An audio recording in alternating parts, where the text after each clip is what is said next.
The American Academy of Pediatrics about water safety for children. Rob Dawson has details. New York swim school owner Katie Lee says the guidelines call for kids to get swim lessons at 1 year old. The leading cause of accidental death under the age of 4 is drowning accidents. So this is huge that the pediatricians will start talking about it sooner and getting kids more involved in swimming lessons sooner. Lee also says it's a misconception that babies and toddlers can't learn from swimming lessons at such a young age. In final news this hour, the national average for a gallon of regular gasoline is $2.53. The bad news is that's up from $2.29 a gallon this time last month, but it's the same amount as this day last year. That's the good news. Diesel, meanwhile, will set you back $3 a gallon on average. Find more news at onenewsnow.com. Like us on Facebook, follow us on Twitter, and download the free One News Now mobile app for Apple and Android devices. Thanks for listening.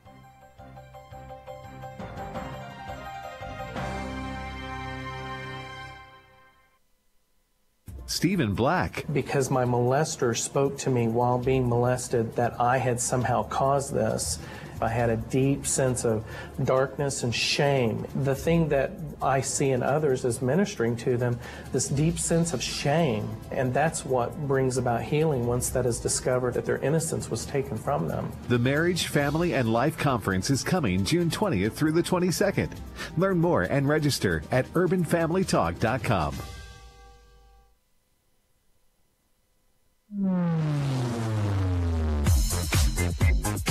She's sharp, pointed, and insightful.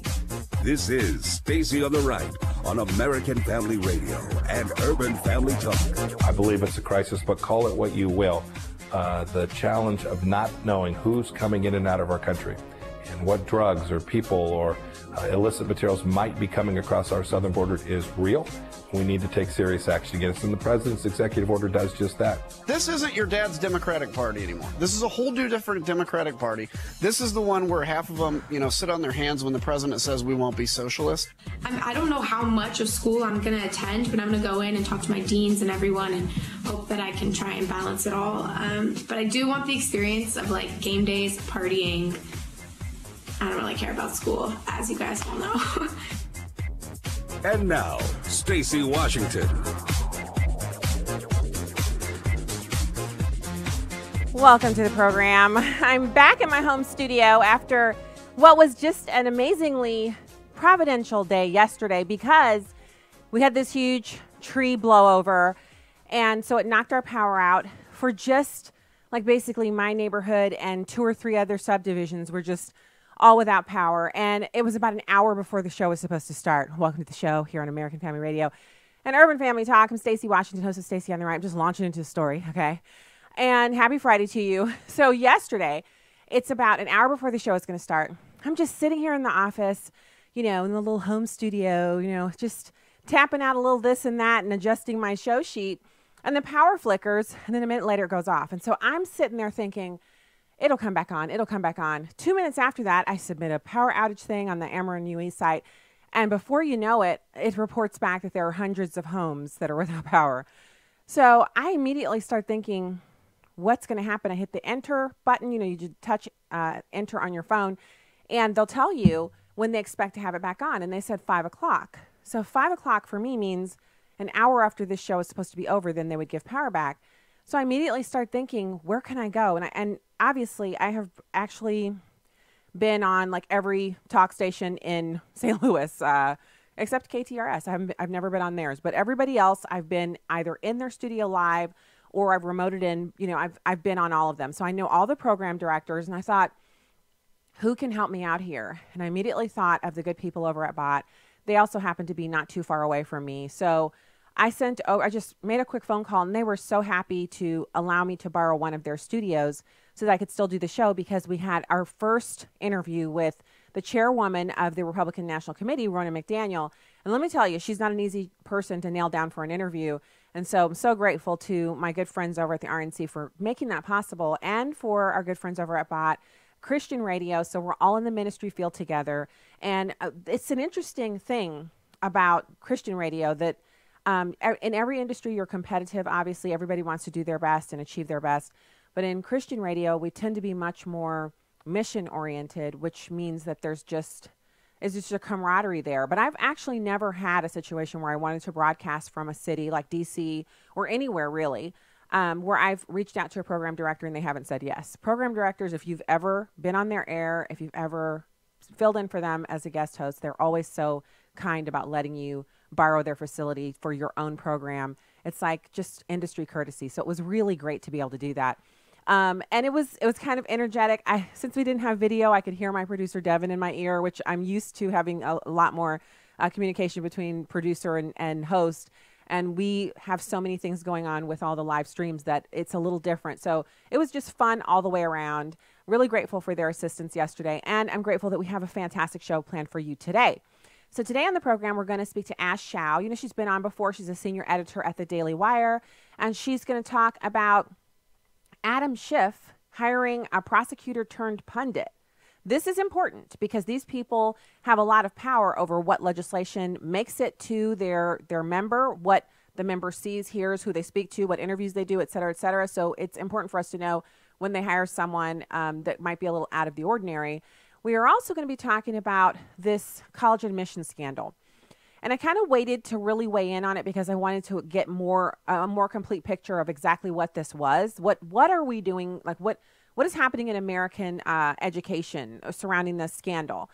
And I honestly, when I first heard the story, everything is a bombshell, you know, groundbreaking, yada, yada, yada. They always use those terms to describe every scandal. So I thought, yeah, a few Hollywood parents, you know, few super rich people paid to get their kids into a couple of schools.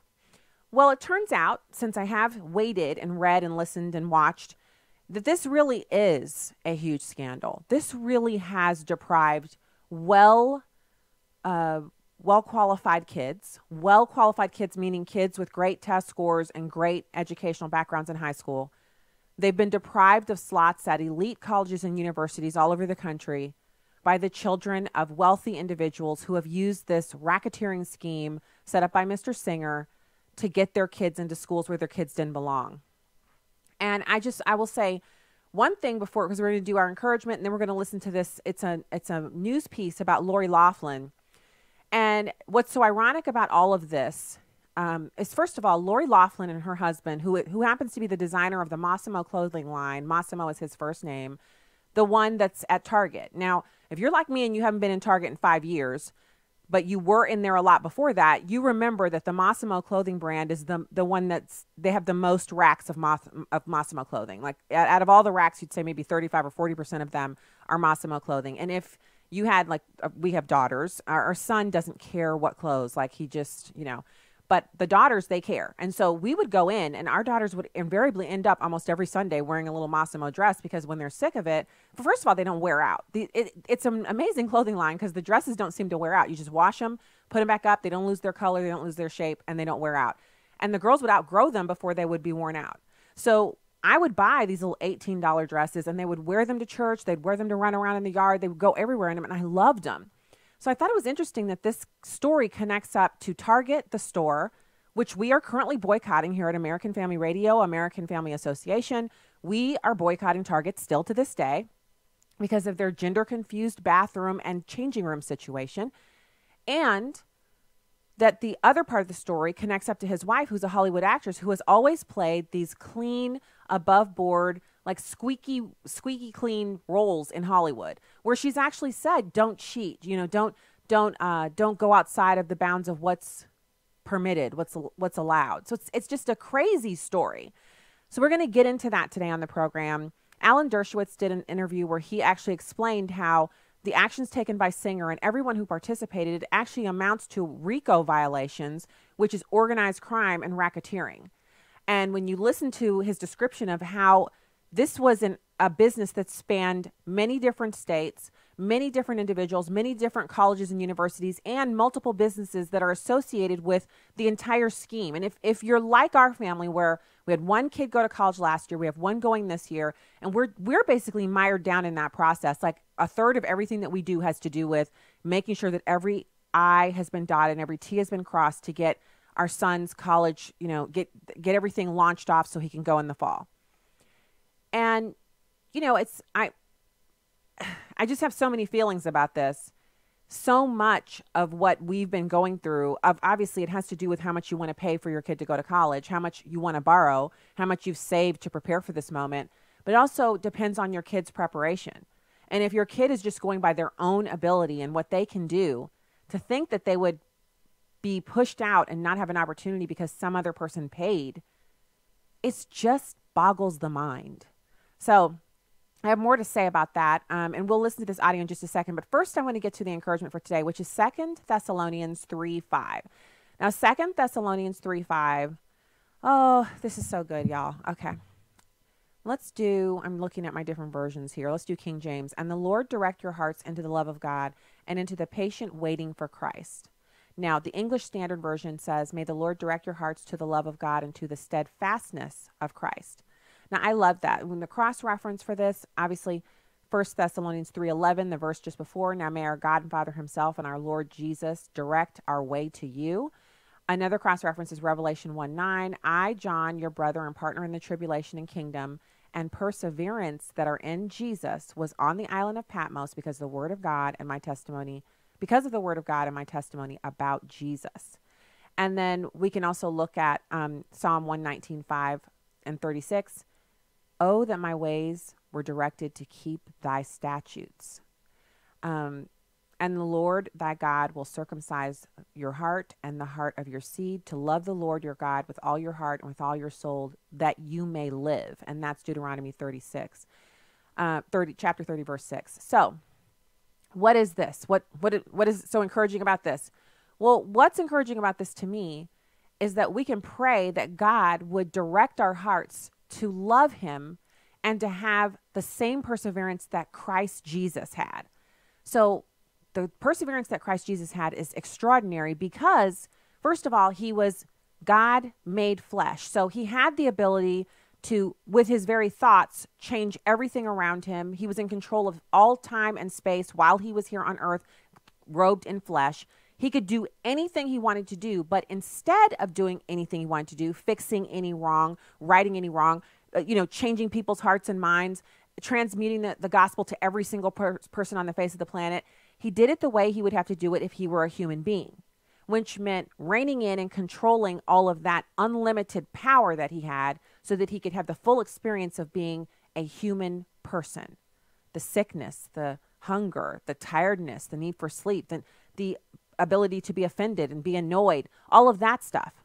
He experienced all of that so that he would know the true meaning of humanity, what we go through because we are these fallen human beings and we can't get out of this. We don't have any power that we're holding back and, that we could exercise to get out of our condition. So that's the first thing. Christ's perseverance is demonstrated in that. It's also demonstrated in the fact that he knew the weight of the sin of every human being that had ever lived and would ever live was enough to break him and make him cry out on the cross for God to pass it from him, yet he endured, yet he persevered. And so when this verse says, may the Lord direct your hearts, in other words, we would pray that the Lord would direct our hearts into God's love and Christ's perseverance, that's the kind of perseverance that God wants us to pray to him to give to us, that he is willing to give to us so that we can endure any slight, any offense, any hardship, any trial, any tribulation. And that's encouraging. That means there's a wellspring of courage, perseverance, stick-to-itiveness, amazing things, a wellspring of that is available to us through prayer from our Father in heaven that will make us more like Christ. That is pretty encouraging to coast into the weekend on. So the verse that I'm talking about here again, if you want to look it up for yourself, is 2 Thessalonians 3, verse 5. Actually, I said 3, verse 11 was just before that. It's not. 1 Thessalonians 3:5 is the first verse that I read. May the Lord direct your hearts into God's love and Christ's perseverance. And then the cross-reference was 1 Thessalonians 3:11. Now may our God and Father himself and our Lord Jesus direct our way to you. So check that out. It's encouraging. And this weekend, don't forget to get into the pew on whichever day you like, Saturday, Sunday, whatever is your day. Don't forget to do that and enjoy the weekend unplugged, et cetera, et cetera. So thanks for that. Now, let me see how many minutes are on with this little bit of audio that I pulled here for this piece. Because I don't know if I have time to get to it right this second. I hope I do. Oh, yeah, I do. Okay. So let's listen to number 7. Tonight, career fallout for actress Lori Loughlin, days after rushing back from the set of her Hallmark show to face arrest in that college admissions scandal. The network saying in a statement, "We are no longer working with Lori Loughlin." You've worked very hard for your success. You should be proud of yourself. The former Full House star and her fashion designer husband accused of paying $500,000 in bribes to land their daughters at USC, posing them as recruits for the crew team. Her youngest daughter, Olivia, learning of the charges during spring break aboard a yacht owned by the chairman of the USC Board of Trustees.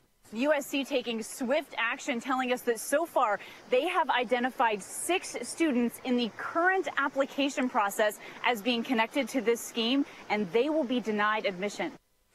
So what is truly sad is that the parents did this on behalf of the kids, and the kids didn't know. So the kids were unaware that they were, in most of these cases, the kids were unaware that their parents were bribing and falsifying their admissions exams, the SAT, ACT, all of that was going on. The kids didn't actually know about it. The other thing that's so sad is that Lori Loughlin and her husband are both extraordinarily successful Americans who neither of them have a college degree. They wanted college degrees for their kids so much, and the kids were not educationally minded, that they went to these lengths, and now they're going to go to jail because of it. Amazing. When we get back, we'll have Ashe Schow for you. Stay right there.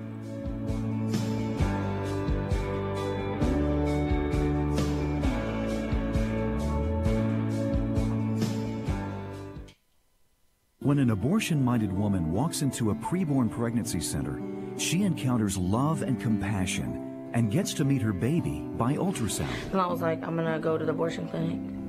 And I already had my mind made up. This mom didn't make it to the abortion clinic. Instead, God led her to a preborn center. And the lady is giving me my ultrasound. She's like making these weird faces, and then she's like, it's 2. And I'm like, I just start crying. I start texting my friends, and like, I can't. The Ministry of Preborn was able to help this mom save not just 1 life, but 2 through ultrasounds. Preborn centers help save babies' lives and souls. Preborn runs and leads Christian pregnancy centers all over the country. To find out more, go to preborn.com. That's preborn.com, or dial pound 250 and say the keyword baby. That's pound 250 and say baby. Your love can save a life. Hi, I'm Crawford Ritz with the Legacy Moment. You've probably heard the expression sophomore jinx. Well, it refers to a year or time after a season of success. What usually happens is you get a little lazy and you rest and you end up not doing quite as well. It happens with college students, athletes, businessmen, and yes, it happens to Christians as well. Bad things happen when you get too comfortable. In verses 4 and 5 of Joshua chapter 22, there's a sober warning. Joshua told the people, "And now the Lord your God has given rest to your brothers, as he spoke to them. Therefore turn now and go to your tents, to the land of your possessions. Only be very careful to observe the commandment and the law which Moses, the servant of the Lord, commanded you, to love the Lord your God and walk in all his ways, keep his commandments, and hold fast to him, and serve him with all your heart and with all your soul." There are 3 principles to hold on to here. 1, realize that God has brought you to where you are. An old Negro spiritual says, "If it had not been for the Lord on my side, where would I be?" Number 2, enjoy what God has done for you. He says, go back to your tents and enjoy the land that you have. Enjoy it, but it comes from God, not you. Number 3, don't relax spiritually. He says, observe the commandments of the Lord. Love him with all your heart. Walk in his ways. Keep his commandments. Well, here's what I want you to remember today. God has been good to us. Let's not use his goodness to make us complacent. Let's avoid spiritual sophomore jinx.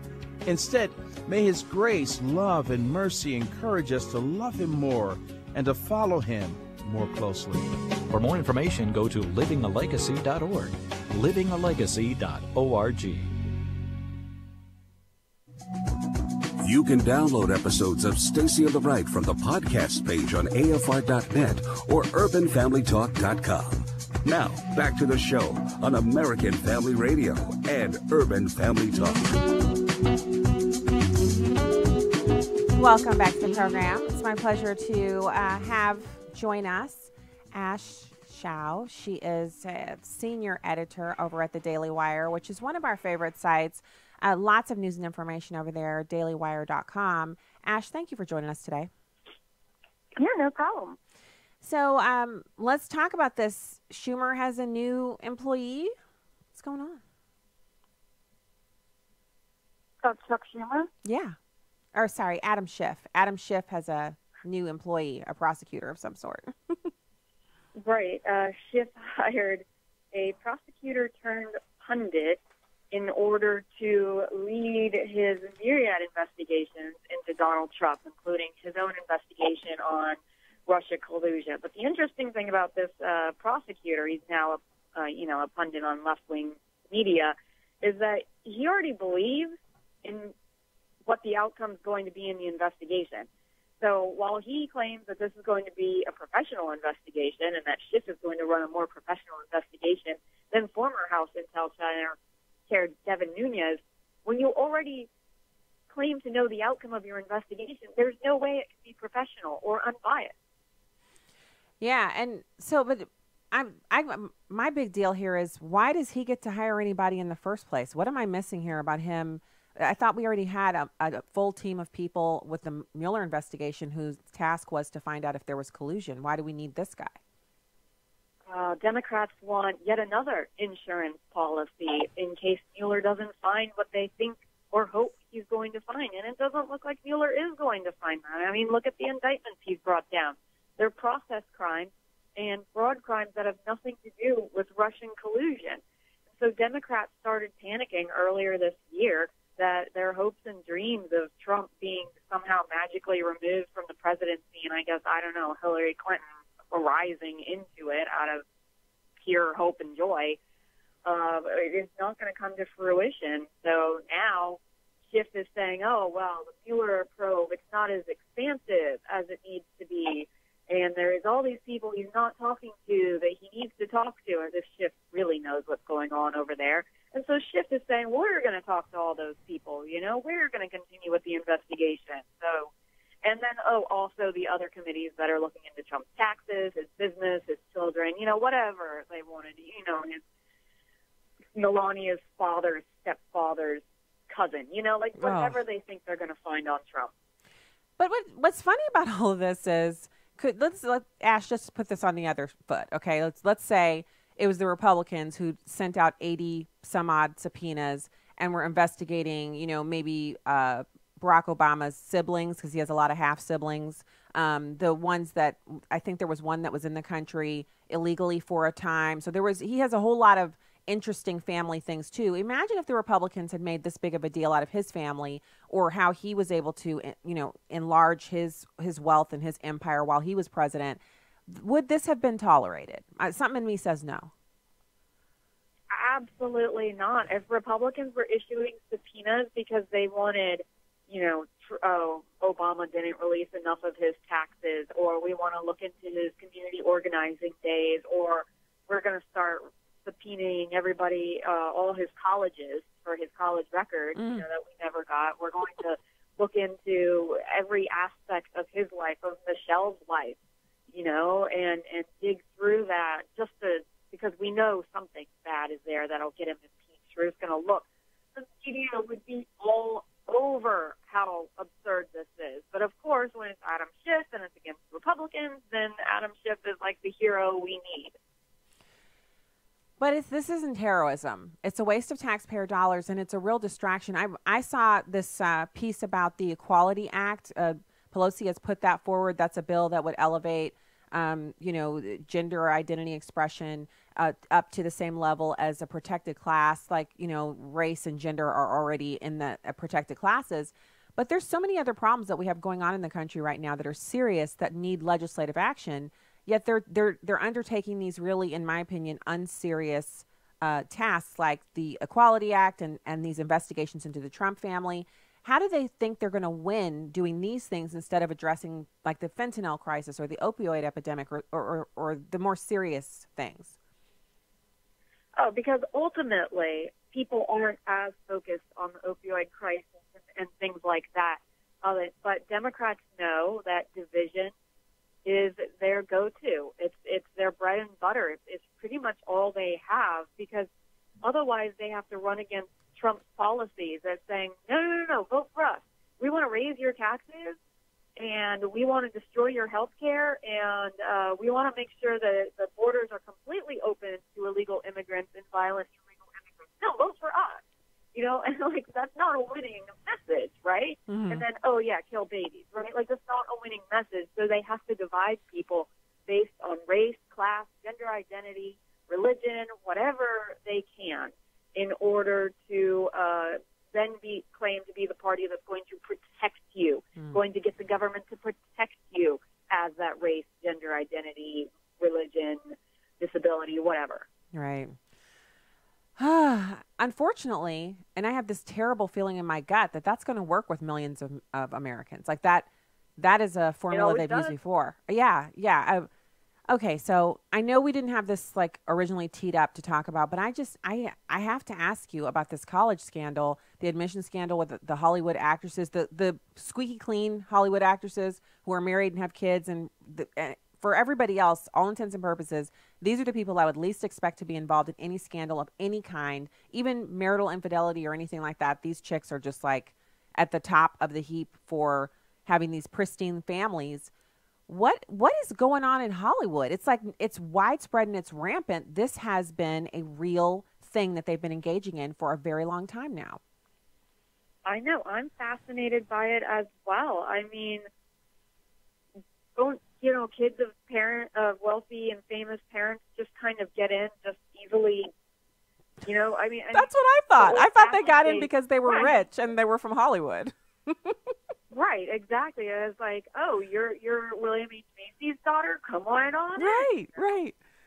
You would think that would be the case, but then you also see like there were other wealthy families that donate a building and get their kid in. So this was just such an odd way to go about it. And I mean, I think ultimately the ones hurt the most, obviously are the children, but not just because they got into a school that they may not have been able to get into on their own, but that their parents didn't think enough of them for them to get in on their own or to succeed without going to a particular school. I mean, that's kind of upsetting to me to think if my parents didn't believe in me. Wow. And so you've just uncovered something that I hadn't even thought about it from that perspective. I was just thinking of the embarrassment of the current situation, which is they're all finding out they didn't get in. They're all finding out that they got in by some other means, which means they shouldn't be there. The other thing, so it's such a great point, Ashe. The other part about it is that their parents are in Hollywood, where you don't need a bachelor's degree to succeed. They're living the American dream. They're multimillionaires, all of these people. And instead of telling their kids, you could go into acting, you could go into academics, what do you want to do? They automatically assume that their kids need these degrees from Harvard and Yale, et cetera, when they never raised their kids to be serious students. I mean, as a parent, Ashe, there's a few tracks you can take with your kids. If you put education as a focus starting from day one, you're reading to them when they're teeny tiny babies and you just keep that going, then kids see education as something huge. If you don't say to your kids, I want you to go to college, you can do it, you're smart enough, just study, then your kids will be party kids and they'll be less serious. And there's nothing wrong with that if that's what a kid wants to do and the parents are rich and they can afford it. But what am I missing here about these parents raising their kids as party kids, but expecting them to turn into these serious, really studious academic kids once they turn 18 and get into Yale by hook or by crook? Right. You can't do that. You can't make that switch if it hasn't been there for years, or if it's not innate within the child. I mean, we also got to look at, how much money these schools were getting, and you think about like how high tuition is, and the fact that college higher education is almost pretty much a scam right now. I mean, kids are better off going to trade school, learning a trade, and making money that way, because you can make really good money with a simple trade. 6 figures. Without college debt. Yeah. Without being dragged down by it. It's honestly, it's a better path, but it's still so shamed in our society. I'm just trying to figure out how, like, going forward, because what I keep thinking about is, we're not in that situation where our kids applied to one of these extremely selective, well-known colleges and didn't get in. And so it would be like, a personal affront to us as a family that our kid didn't get in and some of these, nincompoop rich kids did.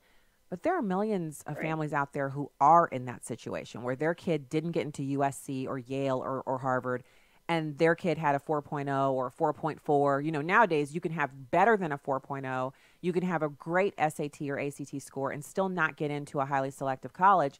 Well, that's why. I mean, if you think about it, that is exactly why some people aren't getting in, even though they have these stellar academic credentials. So what now?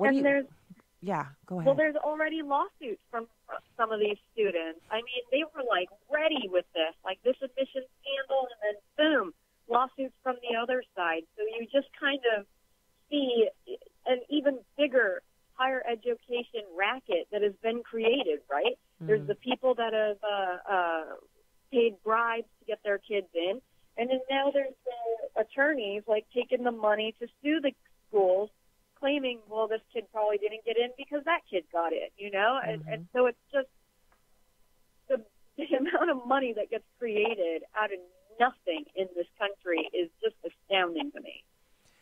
Me too. I think there's a lot of victims here, and I think a lot of people, I remember this is like totally an anecdotal tale, but you will get this because you have girlfriends and you sit around with them too sometimes. And you're doing the news, you're sitting there talking about a news story. And I remember just talking about how Harvard and Yale and some of these schools that are so well respected have such a leftist orientation that at some point they would cease to be as attractive and their reputations wouldn't be as stellar, because a lot of Americans would just say, yeah, saying you have a degree from Yale just means you're a hardcore leftist. It doesn't mean you're super well educated anymore. You could be super well educated, but it also means you're a hardcore leftist. That comes baked into the cake. And a couple of my girlfriends are like, nope, you can't impugn in a educational institution like Yale or someplace like that. And I remember thinking, I think it could happen. And I wondered, what will it take? Well, I feel like this is the answer to that question. This story, this scandal, is the answer to what does it take to really downgrade the reputation of a stellar institution. This does it. Do you agree, or what do you think about that? I think this does bring it down, and I think that we might already be there with the undergrad programs here. If you think Harvard Law or Harvard Medical, maybe those are less impugned, but general undergrad where you can study any dumb thing, maybe that's reduced. Yeah, the gender studies, African American studies, women's studies, those worthless degrees. It means nothing if you have a degree in that, whether it's from Harvard or from a community college. Those don't mean anything. Right, exactly. You're still not actually contributing anything to the world. Well, except anger and outrage. I'm kind of, so I would think I would be more outraged about this, but I feel this sense of inevitability surrounding the whole story that is kind of depressing to me, because there are parents out there right now who their kids are maybe in middle school and they've just crossed all the universities that are involved in this scandal. They've crossed those off the list of any place their kid would ever apply. And their kids might be those serious students, who are in orchestra or band, or, they're playing instruments, they're studying STEM, they're doing actual math, trigonometry and calculus. Those are the ones who you would want to go to those elite schools, because they're going to turn out and they're going to become those research scientists and doctors and innovators that our country is known for. We have a broken system in our higher education. It is, for this to go on at this widespread rate and not be discovered until there was an investigation, it's broken. Yeah, but it was also broken before, when you see some of these Ivy League universities letting in celebrities when it's I don't think it just because they're a celebrity, correct? But you also saw, Harvard accepted David Hogg, the kid from the Parkland shooting, who didn't do well on his SATs or really have anything to get him into Harvard, but simply because he became famous after Parkland for being a gun control activist, he gets into Harvard, right? So you see them make decisions like that, and it really becomes not so surprising to me that they would take money to get people in that also shouldn't be there. I had forgotten about David Hogg. That's a great point, Ash. I mean, I still can't believe he got into Harvard, honestly, because you can tell by listening to him talk, he's not the smartest. He's not. He does not belong there. Well, I so appreciate you delving into that topic as well. I'm going to share your article from the Daily Wire over onto the Facebook page and Twitter feed to make sure people can read it about, this Adam Schiff hire. We have to keep track of this stuff, and you guys do such a great job at the Daily Wire. And you're a senior editor there. The Daily Wire, the website is dailywire.com. Ash, thanks for joining the show today. Thanks for having me on. All right. Talk to you again soon. She really does amazing journalism, reporting, writing, everything. You can type her name into the search engine and all of her pieces will come up. I love the site because they have all the, like today's header over there is student loans. These are the trending topics. Student loans, AOC, Beto O'Rourke, which I wish we could just call him by his regular name, but he's known by Beto. Education, Donald Trump, and Democratic Party. And you can click on any one of those and see the stories. Great content, and I love when their writers have a chance to join us here on the show. So I'm surprised by, like, I don't get shocked a lot, but I feel like I'm shocked by this. Because it didn't occur to me that people who were rich, like in the 20s and 30s and 40s and $50 million kind of rich, people who own more than one home, would ever bribe a university to get their kid in. It just didn't occur to me that they would do that. And so I have been shocked. I hope a pig doesn't fly through the window.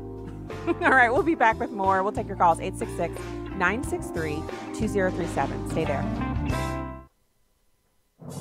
What does it take to be a sports success and a team player? Here's Pro Football Hall of Fame coach Tony Dungy with today's Uncommon Moment. From the beginning, Hall of Famer Emmitt Smith set out to be the league's leading rusher. Smith was a runner who could not be stopped. He had incredible balance and kept running hard while taking hit after hit.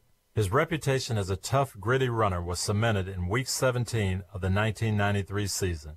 Smith separated his shoulder during the first quarter, but he stayed in the game. That day, he ran for 170 yards and caught 10 passes. The win gave the Dallas Cowboys home field advantage in the playoffs on their way to their first Super Bowl win in 15 years. Emmitt Smith set a lofty goal for himself, but he had the uncommon combination of determination and skill needed to get him there. Tony Dungy, best-selling author of Quiet Strength and the Uncommon book series. Discover more at CoachDungy.com.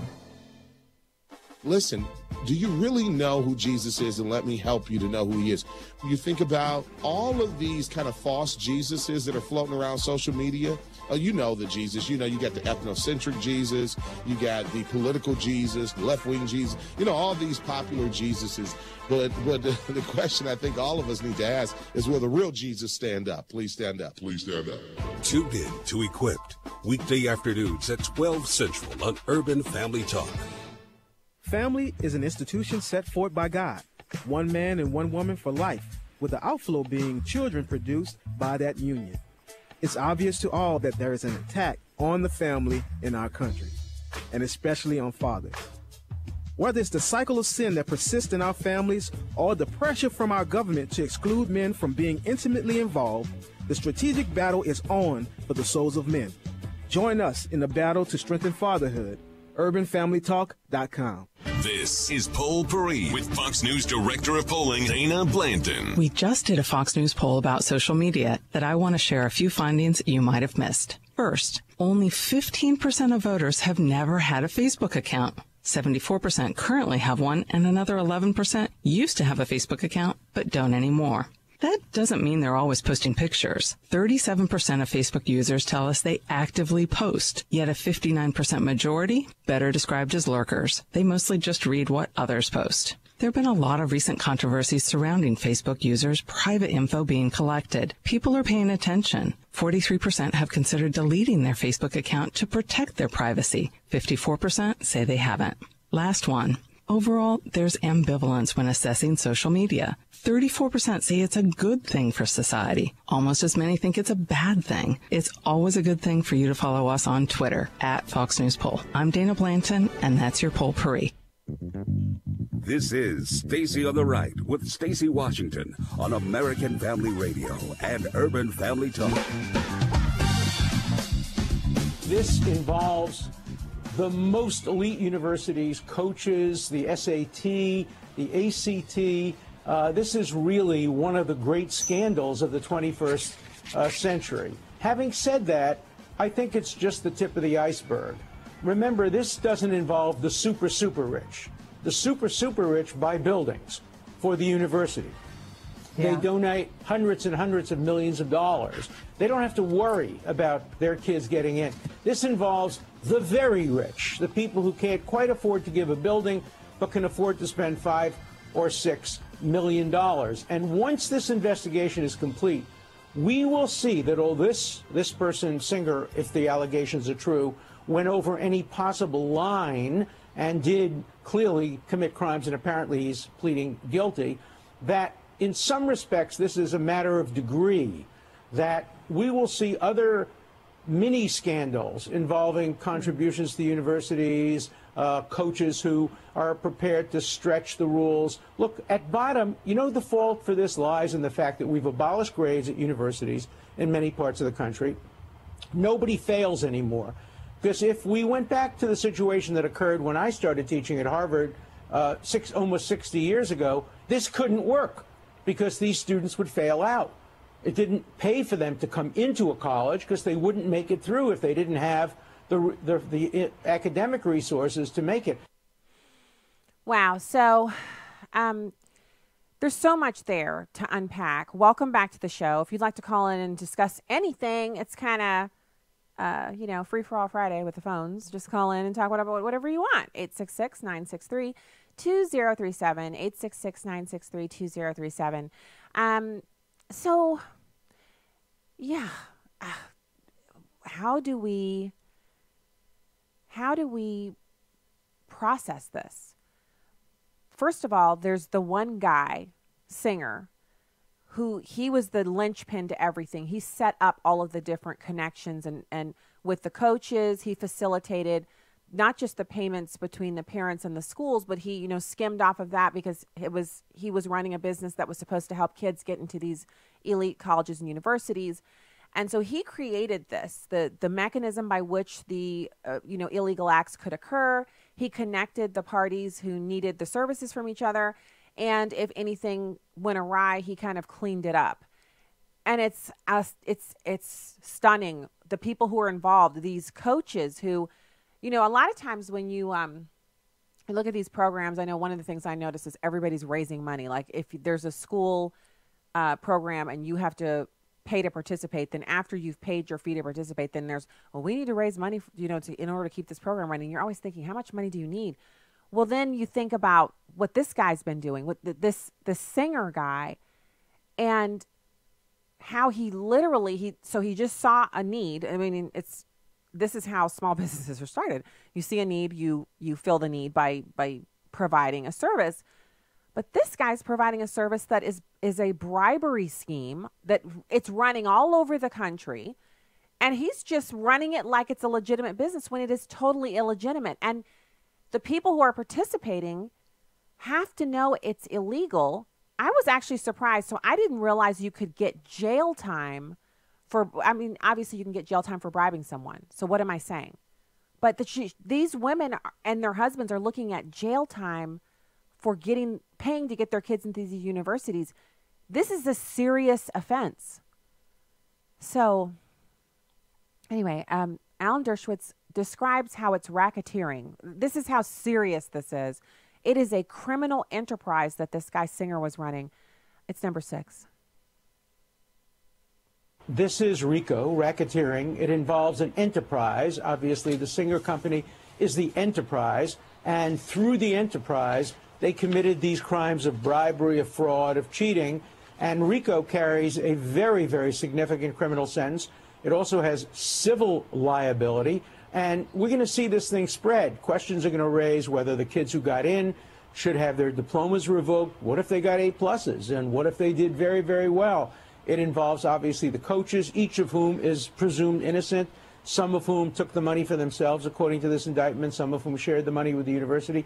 The real question is how high up in the university does this go, and how high up in the SAT and ACT does this go? I hope it doesn't bring about the result of abolishing the SAT or abolishing the ACT. That would be a terrible mistake. It would mean that kids get into universities based on who their parents are, their personalities, collateral factors like race and other issues. We still need standardized testing, but now we've seen the standardized testing being corrupted itself. So, I mean, this is where it gets really bad, because if I'm telling you, I know I'm speaking to a certain segment of our audience that is in the throes of this, or you already went through this. It's like nail biting. Your kid studies, you take the PSAT, the PACT, they take that test, you get the score back. You're like, okay, then you go pay for the tutoring, you pay for the test services. And if your kid's naturally good at testing, meaning they don't have anxiety about it, it's not really natural. It's practice and et cetera, et cetera. But if you have a kid who's not exactly good at the standardized test, then you're taking it more than one time and you're trying to get that score up. And they say you can't increase your score by more than a couple of points. The test is meant to be an accurate barometer of what your child knows. And it's a real feat. Like, there are people you can pay who will help you get that better score, but it's very expensive and they don't guarantee the results. So it's a real gamble to pay them that money to help them get your kid's score up. But this is different than that. So if you've been through that, where you've paid for the tutoring and your kid has gone through all of it and gotten the book and studied it and, months on end and taken the test 3 or 4 times, to hear that they just they would fly this guy in, and the proctor of the exam would participate in making sure that he could come in and doctor the kid's test up so that they could increase. One kid had his SAT lifted by 400 points. 400 points. That is unheard of. Like, you can improve your SAT by some, but 400 points? So I don't have words. I don't have words for this right now. It's hard to understand what they're telling us has gone on. Let's go to Audrey in Texas. Audrey, thanks for calling the show today. Hi, Stacy. Hi. Yeah, I've known for a couple decades that rich people pay to get their kids in school. When I graduated in 2001, I went to a private school here in Texas, and I had a friend that we'd been in the same class since kindergarten, and our extracurriculars, our applications were identical. Everything, we all had the same, we went to the same sports, did the same after-school stuff. But when it came to testing, I tested in the high 70 percentiles. I had like a 1240 SAT and like a 22 ACT. Mm-hmm. And when I applied to the state schools, I didn't get accepted. But she did, even though her test scores were in the lower 30s. And her grandfather just happens to be a millionaire here in Texas. And I always thought it was weird that, I thought that you had to work to get into the schools. Mm-hmm. But apparently, no, you don't have to work to get into schools. You just got to have a rich daddy. Well, now that story you're telling, wow. So you're telling the story from, this happened to you. You knew the girl. You knew what her test scores were because y'all were friends. So you literally have the walking, living example of her getting into a school you couldn't get into, and probably maybe her parents donated something or helped build a building, or, they have some bricks named after them someplace. And since you couldn't do that, you couldn't get in. This is something that really, it goes to the foundation of what we say here in America, right, Audrey, that we earn our way in. It's a meritocracy. That's not exactly true, right? No, yeah, because, everything on our application was identical except for our parents' bankroll, and test scores didn't matter because I had good test scores and she didn't. Actually, I'm ashamed to admit this, but her first year in school, I actually did her online homework for her. Wow. She would email, she said, hey, I have this class. Can you help me out? And, we've known each other since we were 5. So I thought, sure. So I did her online homework for her because she couldn't do it. She couldn't stay in the school. She actually ended up flunking out and having to go to a lesser school. But again, that is what you would expect with the test scores you said she had. And, she didn't have the test scores to be there. Right. She didn't have the test scores to be there. She didn't have the scholarship ability to perform at that school level. She should have gone to a community school and gotten her basics and then, gone to a higher education. But she went straight to one of the big ones. Wow. Audrey, thank you for sharing that story. wow, that is just, all right. I'm sure Audrey is one of many, many, many people around this country who have stories to share that are similar to that. Let's go to Nicole in Arkansas. Hey, Nicole, thanks for calling the show today. Hi, Stacy. I love this show. I love you. Oh, okay, thank you. I was just reading up because I was like, Lori from Full House. I don't even watch TV anymore, but I'm like, she must have been a big deal. And then I started thinking, she's not the one that married the uncle, the real pretty girl that was like all uppity up and just like standing for something. And I looked at, all I did was type Lori in Google and it came up. But were you shocked to see her face? Because I was like, not her. I was. She was the sweetest one, not her. I know, I know. So then I was reading about it, and it literally says online in a couple of different places that Isabella and Olivia are deciding not to go back to school because of the bullying, and they will not be pursuing their college academics from this point on either. And so I'm just like, whoa. Yeah. I'm thinking some places might not be updated, right? Well, the truth is that whatever's done in the dark is going to come out in the light. I Yes. did read that Felicity Huffman is also included on this, or was that a typo? No, that's true, Nicole. Yes, Felicity Huffman. So I knew her name was familiar, but like you, we don't watch any live TV anymore. Everything we watch it's like you buy a season of it on Amazon. We don't have Netflix anymore. So I'm so far removed from the fact that they have resurrected that show for the first one, Lori. She now has, the show was back on Hallmark. They basically brought it back with her as the adult and all of her kids. And so it's like Full House Part 2, or I don't know what it's called, but they've already canceled that. But Felicity Huffman, she has been in so many things I've seen, like on TV and movies. So when I pulled it up and I saw her face, I was like, wait. So I went to another website because I was like, it can't be this chick. It's these two squeaky clean chicks from Hollywood, the ones you would least expect of doing anything, that are knee deep in this thing. Yeah.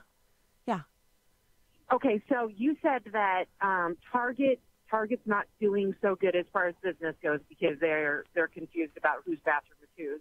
Because that's a nice way to put it for me. So Massimo, which is a great line, are we saying that they're no longer doing great business? And Lori's in the Hallmark Channel. She's not in Hollywood. She's not on HBO or Showtime or. Well, but the Hallmark Channel is huge. The Hallmark Channel is huge. It is. Yes, it's huge, and they just dropped her. And now Target hasn't made an announcement about Massimo because I think they're in too deep with that guy to let that go. I mean, they would have to literally empty out a third of all the clothing racks in every single department of clothes to get rid of Massimo. So I don't know what they're going to do about that. But Sephora dropped the daughter, who was just an influencer with them, and she had a little makeup line that she would do these little Instagram posts on, which they're not little. She has like over 1 million followers on Instagram, but she would do those from her dorm room, and it was geared towards college students who were the main people who are on her site. So she's not going to be in college anymore, and she got there by hook or by crook. Sephora has already detached. So this is devastating for their family, and I can't be happy about it. I'm really disappointed. Squeaky clean. It just makes you wonder, is there anybody left in Hollywood who's not like got something going on? First it was Me Too, now it's this. Let's take one more call. Jacob in Tennessee. Hey, Jacob, thanks for calling the show today. Happy Friday. Well, happy Friday to you. How you feel, sis? I'm feeling better. Thank you for asking. My nose is no longer stuffed up, and I don't have any Vicks Vapor Rub on today. That might be too much information. That's how we grew up. Yes. And they would put it on our chest and in our mouth. Yes, and all down like a slick from your forehead down. And sometimes your lips would be involved. You're like, don't put it on my lips. And it would and then straight over your neck, and then a hot cloth over your chest with it underneath. I'm telling you. I didn't go that far, but I did wear a lot. Yeah, I got something for you, and I asked the Lord to help me say it to you with the right heart and the right spirit because of the nature of what's going on. Okay, now, Miss Obama's wife could never practice law in Illinois, and Obama did some things about him too as well. But the fact is, those Hollywood people did not spend enough time with their children. So you spending time with your children, that makes a difference. Well, it does. They have to do that. But it helps us to know them. So, the other part about not applying to these elite colleges and universities is I already know it's not a good fit for the way our kids, like who they are as a person. And I don't know how much time these women from Hollywood spent with their kids, but I would say they didn't really know their kids if they thought their kids wanted to go to these really academically rigorous institutions where super smart kids who've studied and have done well in everything still go there and have to spend hours and hours and hours to study to get a degree because it's actually really difficult. And that's not a statement in the negative against anyone's kids who aren't going there. It's just an acknowledgement that these schools are very, very difficult. And our kids are going to, a STEM school. It's pretty difficult, and they spend a lot of time doing homework, but they're used to that because they've been doing that their entire high school careers. So I'm just saddened for these kids. We'll be back with more. But if you're leaving us now, God bless you. Have a fantastic weekend. If you're sticking around, onenewsnow.com news and information is up next.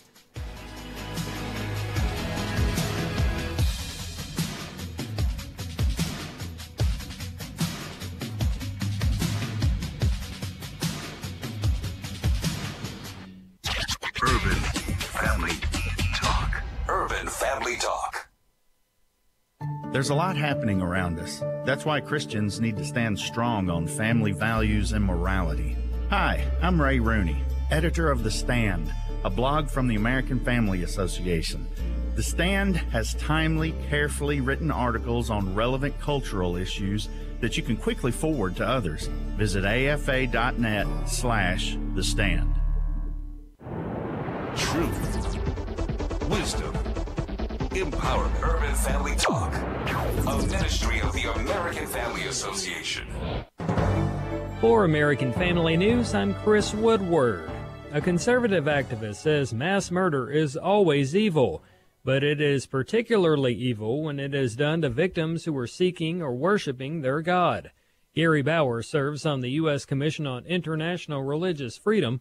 He is appalled by the murder of at least 49 people at 2 mosques in Christchurch, New Zealand. Many more were wounded in what is being called a terrorist attack. My hope would be that everybody stop politicizing attacks on people who are worshiping and all rededicate ourselves to the idea that whatever faith we have, men and women have a right to seek God peacefully in their churches, synagogues, temples, and mosques.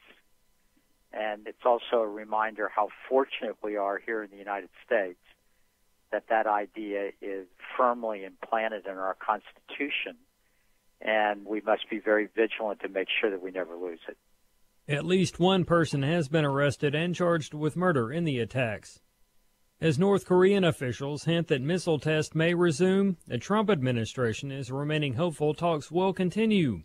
Rachel Sutherland reports from Washington. Secretary of State Mike Pompeo says leader Kim Jong-un gave multiple reassurances in Hanoi that the moratorium on testing would remain in place, and he expects him to keep his word. He spoke directly to the president and made a commitment that he would not resume nuclear testing, nor would he resume missile testing. Secretary Pompeo told reporters, "We are hopeful we can continue to have conversations."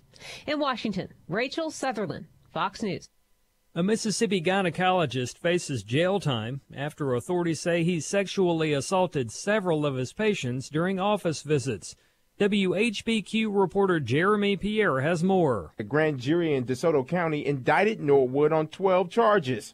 We found out there are several potential victims. Attorney Murray Wells represents 15 of Norwood's former patients who say Norwood sexually assaulted them. And there were multiple complaints made both to the board and to the Baptist group. In October, the Mississippi State Medical Board suspended Norwood's medical license after 7 women gave written statements accusing him of inappropriate behavior and even sexual assault.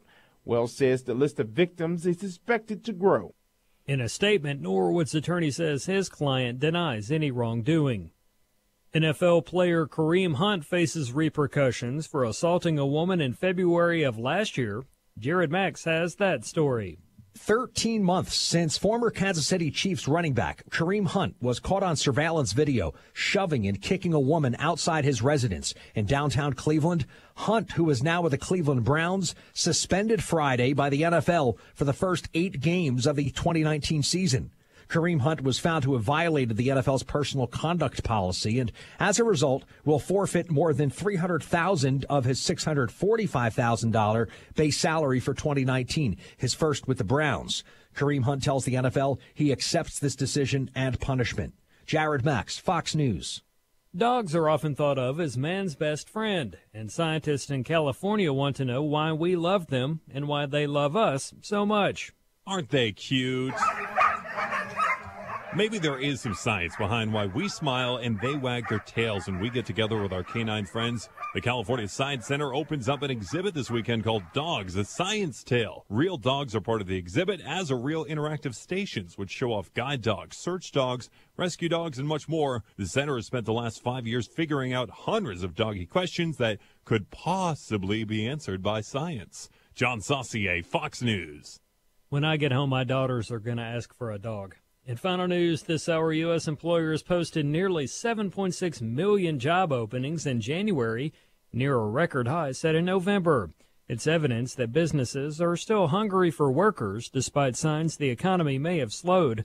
The Labor Department says hiring also rose and the number of people quitting their jobs picked up. Find more news at onenewsnow.com.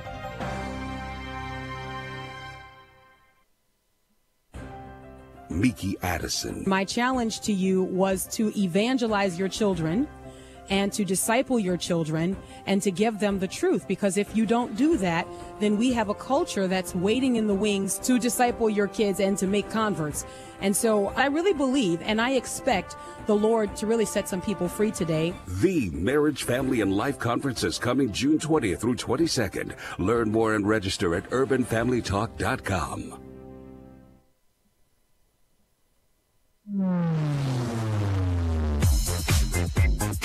She's sharp, pointed, and insightful. This is Stacy on the Right on American Family Radio and Urban Family Talk. I believe it's a crisis, but call it what you will. The challenge of not knowing who's coming in and out of our country and what drugs or people or illicit materials might be coming across our southern border is real. We need to take serious action against it, and the president's executive order does just that. This isn't your dad's Democratic Party anymore. This is a whole new different Democratic Party. This is the one where half of them, sit on their hands when the president says we won't be socialist. I don't know how much of school I'm going to attend, but I'm going to go in and talk to my deans and everyone and hope that I can try and balance it all. But I do want the experience of game days, partying. I don't really care about school, as you guys all know. And now, Stacy Washington. Oh, wow. So if you know anything about American colleges, you know there are plenty of party schools in America that don't have as rigorous of admissions requirements. And you can get into almost any school if you're willing to pay. So if your parents are worth millions of dollars, they can pay for you to go to any school. And instead of declaring a difficult major like pre-med or, something really tough, in the science, technology, engineering, or math field, you can declare yourself an art major.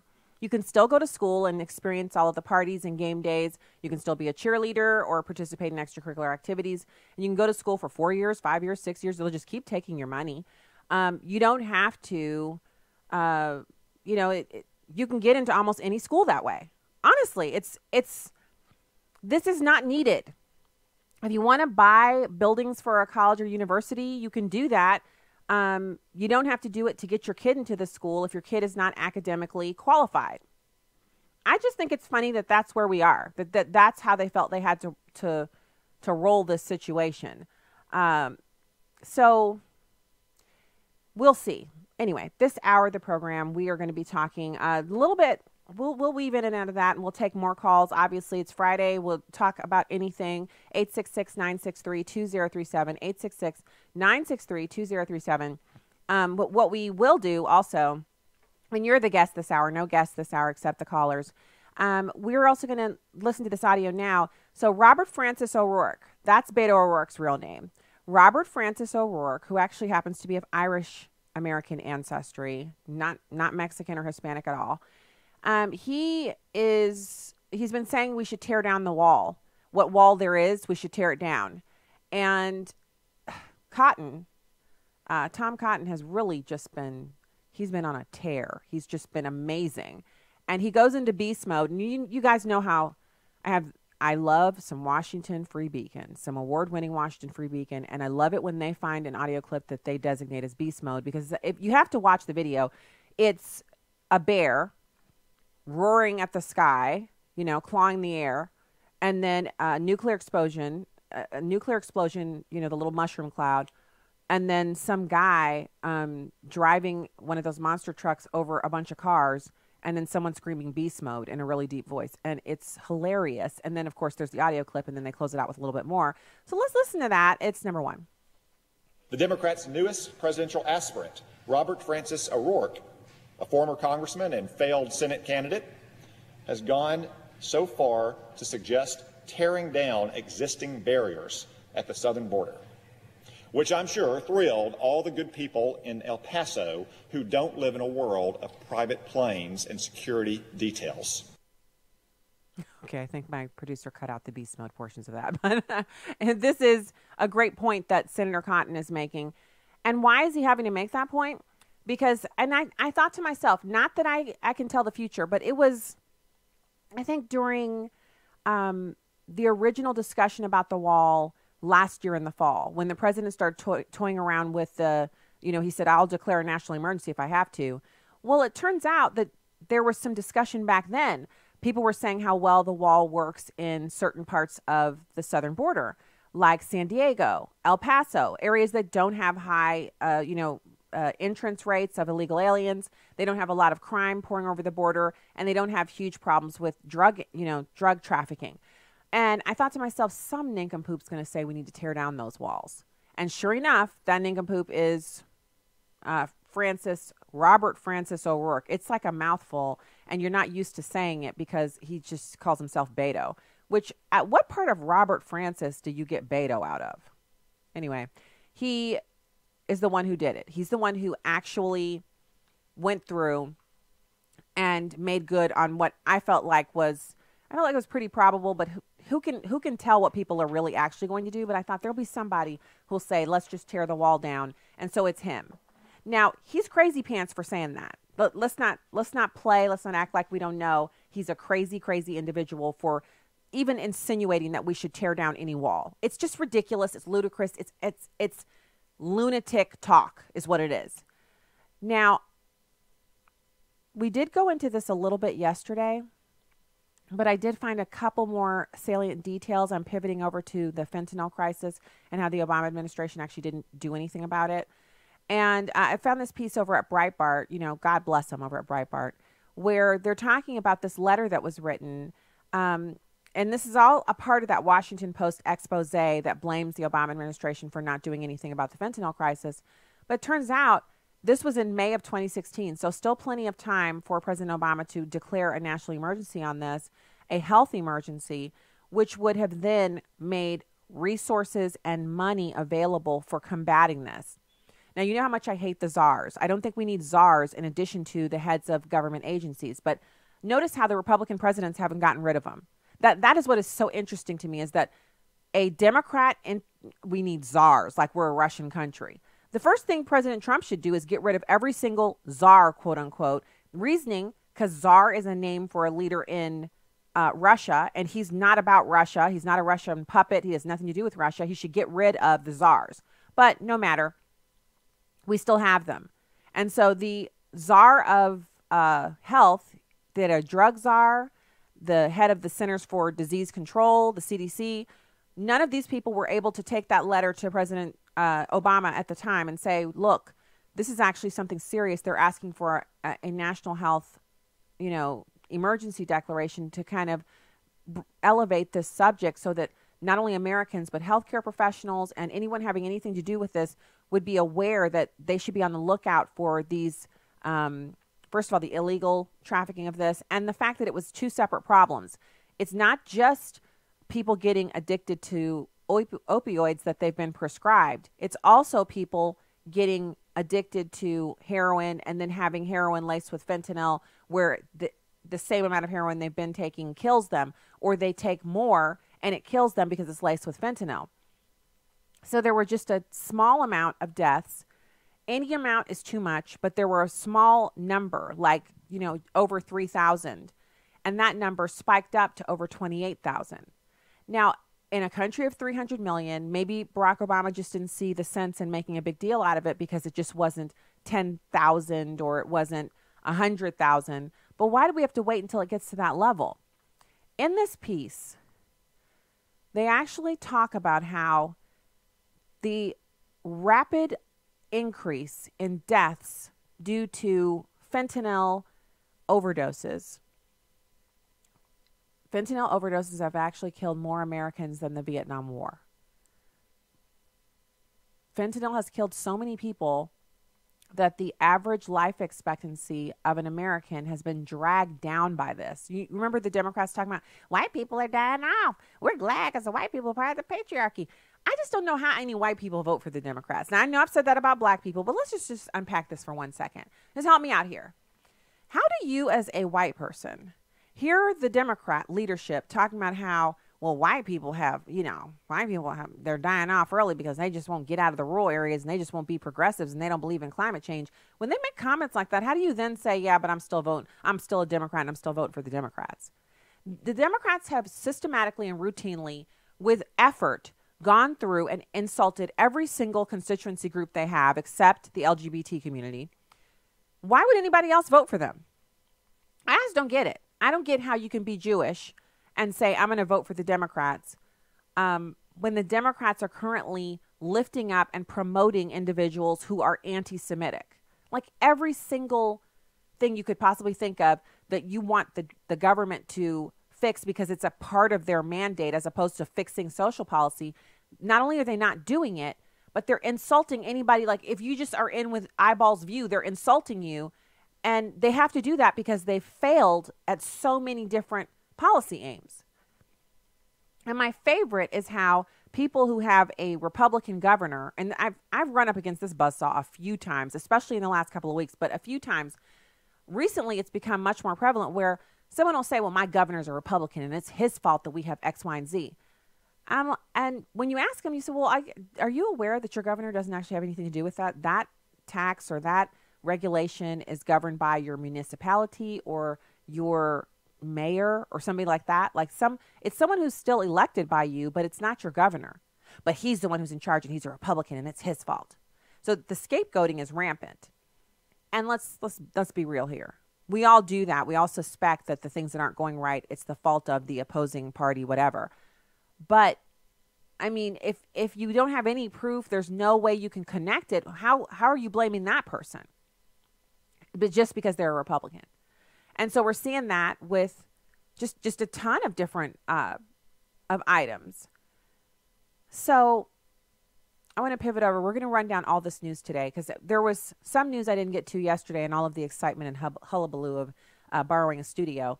And I want to get to a ton of it today. You know, you kind of go out on into the weekend on a ton of news and information. Just slide on in. So this one is about U.S. regulators wanting the public's view on cars that don't have a steering wheel or brakes. Yes, the story is on Reuters. You're probably thinking, oh, Stacy's on some kind of weird, no news, fake news website. No, I'm on Reuters.com. U.S. regulators will ask the public if robotic cars should be allowed on streets. These robotic cars have no steering wheels. They don't have brake pedals. And they're trying to set what would be the first legal boundaries for their design in the world's second largest vehicle market. Why is this even a question? Why are we? Robots can be hacked. I was just driving in the city of St. Louis today to go to a pro-life luncheon this afternoon. It was before I came back home to do the show. And no sooner than I got within the city limits, I noticed how crazy people drive, and almost all the cars are dented and just crashed up. And the people are driving like their car is dented or they drive like they're on some kind of go-kart track. Just jump over in front of you. They don't even need to. There's nobody in front of them. There's nobody to the side of them. They just crash over in front of you, and you have to hit the brakes and honk your horn, and they just keep on. It's like you can hear the Mario Kart music playing in their heads while they're driving like a lunatic going over the lines, Why would we? So you're going to say a robot would be better than that, but a robot can be hacked. We got it bad enough with our regular, just plain old American drivers, and then all the illegal aliens who are running around killing folks with their cars. And then we're going to put robotic cars on the road. It's like someone who has a big, huge problem in their household, and maybe they have I don't know, a dog that's out of control, that bites people and destroys property and stuff. And the next time you see them, you live across the street and you're wondering what they're going to do with that crazy dog. And you see them and they're like, yep, we love our dog so much, we're going to get 2 more. And you're like, whoa, you can't control the dog you have. Yeah, but we think getting a couple more dogs will help them out. No, they won't. That's what this is like. U.S. regulators should be trying to figure out how they can help Boeing handle the plane with the MAX 8, the problem with the MAX 8 and the MAX 9.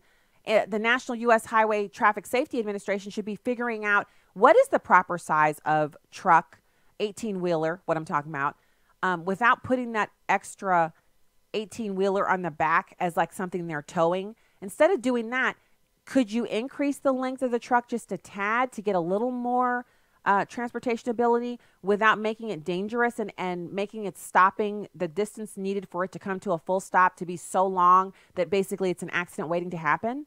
Like, there are other problems that need to be solved here. And there are competing interests, obviously. The railroads don't want the truckers to increase their truck sizes because it infringes on how many businesses will use rail to transport their products, which is traditionally, and it is the best and most efficient method because the rail may run alongside of a road, but it doesn't run on the road. So the road is freed up so more cars can traverse the road and put the products and stuff on the trucks that are the actual cabooses, they're, on the trains. It's like people who are overwhelmed and then they're like, yeah, I can do one more thing. No, you can't. You can't do anything else because you're already overwhelmed. What a dumb idea. I'm against it. We'll be back with more after this.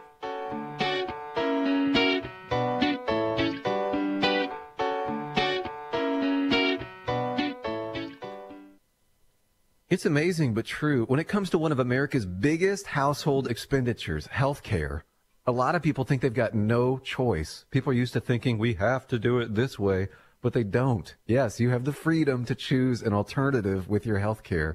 It's MediShare, and it costs way less than the alternatives. The typical family saves $500 a month, not a year, a month. And if you're single, this can save you a lot too.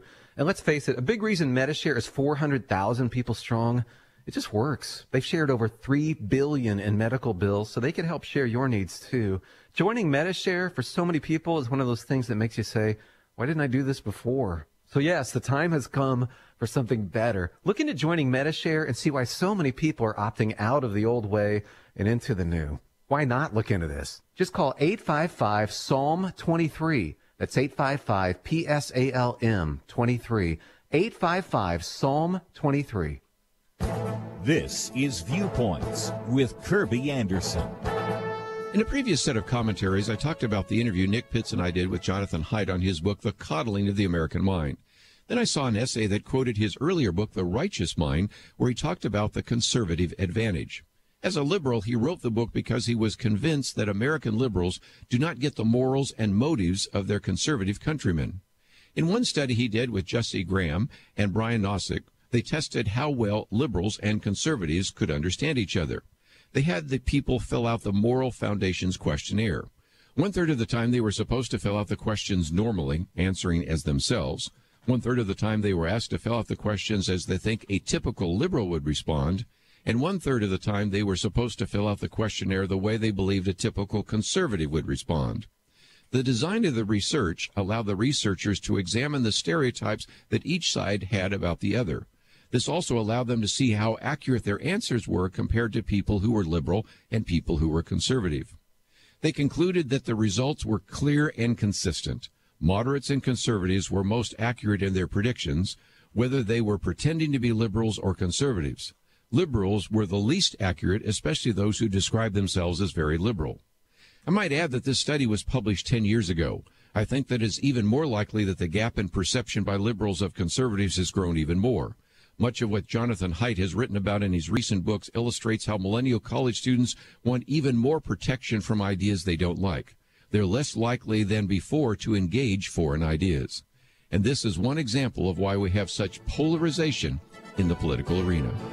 I'm Kirby Anderson, and that's my point of view. Take Kirby and the Point of View team with you on the go with the Point of View app. Search for Point of View Radio at the Apple or Google Play stores. You can watch a live stream of the show on Facebook or YouTube at Stacy on the Right. Now, back to the show on American Family Radio and Urban Family Talk. The work that Google is doing in China is indirectly benefiting the Chinese military. And I've been very public on this issue as well. In fact, the way I described it to our industry partners is, look, we're the good guys. In the values that we represent, in the system that we represent, is the one that will allow and has allowed you to thrive, and that's the way I've characterized it. So I was just nodding that what the Secretary was articulating is a general sense of all of us as leaders, and we watch with great concern when industry partners work in China, knowing that there is that indirect benefit. And frankly, indirect may be not a full characterization of the way it really is. It's more of a direct benefit to the Chinese military.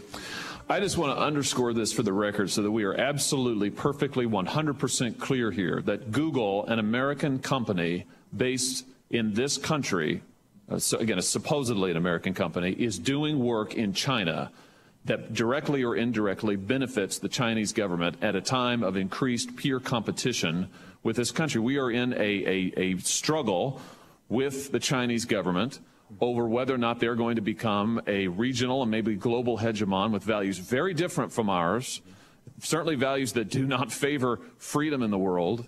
And we have an American company that does not want to do work with our Defense Department, which is one thing, but they're happy to help the Chinese, at least the Chinese government, that is, the Chinese military, at least indirectly. I think that's just extraordinary. So that's Senator Josh Hawley, the junior senator from the great state of Missouri. Welcome back to the program, and thanks for being here today. Happy Friday. Thanks for listening and tuning in and for liking all of our channels. We have American Family Radio, American Family Association, Urban Family Talk, Stacy on the Right Show, and then all of the websites, afr.net, afa.net, stacyontheright.com. So whatever you like, hit the subscribe button. We just love you guys so much. We love our listening audience and our live stream viewers, and we just think everybody is so awesome for being here with us and supporting what we do. I want to go to the phones, and then we'll talk about that interchange between the chairman of Joint Chiefs and Senator Hawley, chatting about Google and China and what Google does in America, which it's kind of surprising to me that this is the situation. But right now, border wall and Trump veto. Kelly in Alabama. Hey, thanks for calling the show today. Hey. Hello. Happy Friday. Happy Friday. Woohoo. I have a comment. I know I've heard you say about we lock our doors at night to not let, to keep our family safe, not because we hate our neighbors. But I kind of thought of a different scenario. What if you're outside, you have a fence, and someone said, there's 20 people on the other side of your fence, and 4 are child molesters, 8 are gang members, and the rest are children and maybe okay, but you don't know who's who, except for maybe the children. So you're just supposed to let them all in, right? And sort it out afterwards. There, but a lot of them are bad. Right. Yeah, just let them all in. And then when they get inside and they start acting like you knew they would, because they literally said, well, because I got a question for you, Kelly.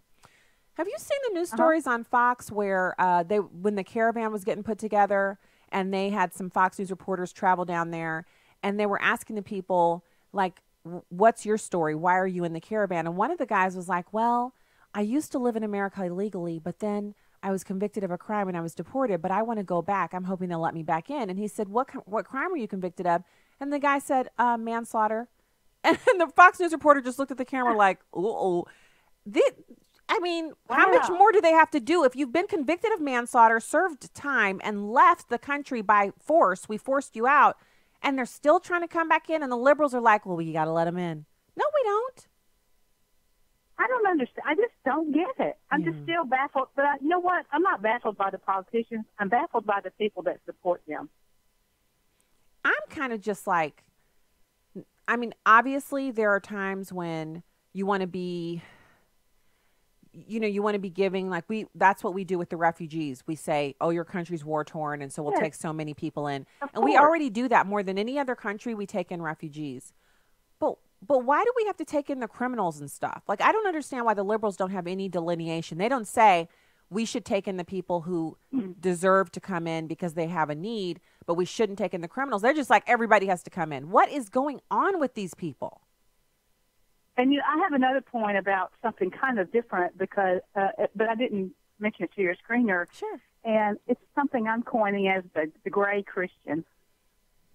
And I say that because they don't want to make it, they say they're a Christian, but they see things in some areas as gray. They can't make a commitment. And a person said it to me recently, and I said, there is no gray. It's black and white. There is good and evil, period. There's right and wrong. God bless you for saying that, Kelly, because that's the truth that you should have spoken in that moment. And I'm grateful that you did that, because what happens is, and I've been here too, where the person you're talking to, you like them, or maybe you don't know them very well, and they say something like that, and you just kind of bite your tongue because you don't want to pick a fight, or maybe you're in public, or whatever the case may be. But when you just go ahead and say, there's no gray, and you just, without fighting, without going into a whole spiel, you just say there's no gray, there's only black and white, there's only truth and lies, you really have to pick. It leaves something with that person that they can think about later, and the Holy Spirit can work with them and, help bring them to the truth, where when we're silent, if you just don't say anything, the person can kind of sit there in that and believe that it's okay because you didn't contradict them. So you did the right thing. I don't understand how you can find a gray area on something like immigration where people are dying. I know there are other areas where people can agree to disagree, but not on immigration. Like that's not one we can. Even. Yeah, go ahead. The homosexual thing, even that. I'm like, there's no gray. No. There's right and wrong. I remember a couple days ago I was talking about that. It's a good moniker. It's a good descriptor. But Kelly, I was talking about that the other day when I went into a little bit of, a lengthy discussion about homosexual behavior and how the church has to hold our ground and we have to preach the truth of the gospel. And I had, I had a couple emails where someone was really upset with me for saying that. And he said, I'm on the conservative side with you, and here you are bashing me. And so, where am I supposed to go? Well, it's not about conservatism. What we believe about what the Bible says supersedes party affiliation, Republican, conservative. You got to be on the side of what the Bible says, or you're against what the Bible says. So it's not about me. It's not about Kelly. It's not about, Devin, my producer. It's about the truth. And God bless you. You got some courage in you. Keep it up. Don't let that go. Tell the truth when they say it. Mad at me, but that's all right. You know what? Who's not mad at you though? Pass the buttermilk. That's right. The Lord he's like, that's right. Kelly, my girl, speaks the truth. And in the end, he's the only one you got your approval. The only approval you need is from him. And so if you're speaking the truth, that's right. Especially in a loving way where you're just like, that's just, rethink that and then moving on. I find that if you get drug into a conversation about it where you have to kind of, well, what proof do you have? You don't need any proof. You just go consult the scripture. I'm just telling you that I can't accept you saying that to me. And then boom, that's something that the Lord can work with. We got to do more of that, y'all. Kelly's the lost leader for today. She's the one who's setting the standard. Do as Kelly did that time. Tell the truth to your friends when they start spouting off that gray stuff. Don't let them be gray Christians. You too, Kelly. Thank you for calling the show. I think that is so fascinating. Every time I've let it stand where I didn't say something, I've regretted it. And there have actually been times, like I remember one time, what were we talking about? It was me and someone who it turns out we disagreed. Okay. I had, my tire was low. So the tire on my minivan was low. And I had stopped into this gas station where he has a little like 2-bay garage where he would plug your tire. And I went in, I was like, how much to plug my tire? I'm afraid I'm gonna have to get it replaced. He was like, if you got here fast enough, you won't have to get it replaced. I can plug it. So he had his mechanic put it up, and it was the owner guy. And I actually had never talked to him before, even though this place was close to where we used to live. So he started talking to me. This was to let you know how long ago this was. He started talking about the bailouts, the financial bailouts for the financial sector, which he said the Republicans, it was like a scam that the Republicans are running to bail out the big banks, but the little guy wasn't getting bailed out. And so I explained my position on it. And I thought he was going to bite my head off, quite honestly. And instead of doing that, he was like, okay, that's the first time anybody's ever explained that to me like that. he said, where did you get that from? And I told him. I gave him a website to go to, and he said, I'll check it out. I said, okay. And I wasn't sure what to say next. And he said, I guess you're probably like you're on the right. And this was back before I was doing any of this stuff. This was literally, I was still just momming around and volunteering in my kids' school district, and driving a minivan a lot and doing a lot of shopping at Sam's Club. And I said, well, yeah, I tend to vote with the Republicans. And he said, so, as a black person, and I said, I don't do stuff as a black person. And he laughed, and he was black. And I said, do you do stuff as a black person? And he was laughing, and he said, what do you mean? I said, do you get up in the morning and say, well, I'm black, still black today. What am I going to do today? What do I have on my list to do today? I'm black, and so I'm going to go do this as a black person and go do that as a black person. And he just kept on laughing because I was, making that stupid voice. And he said, well, no, I don't do that. I said, you own a business. You do things based on, hey, this is what I have to do today. Do you ever in the middle of a decision say, oh, I can't do that, I'm black? He said, no. I said, so why would you say I wouldn't be like, how do I find being on the right side of politics because I'm black? And he was like, oh, that's a good point. He was like, I'm going to stop talking to you because you're making a lot of sense. And then we started laughing, and my tire was plugged, and I paid him, and I went on my way. And he said, you should stop in here, and he said, we could talk politics again. And I said, if my tire is leaking, then yes, but usually I'm busy with kids and I can't stop in. And so we laughed, and then I went about my way, and I didn't really bump into him again after that. But the point to me sharing that story is just that I didn't expect it to go like where we'd be laughing with each other. I thought, he's a nice guy, obviously a very nice gentleman. He just happens to be black, so I assumed he was a Democrat, and he was.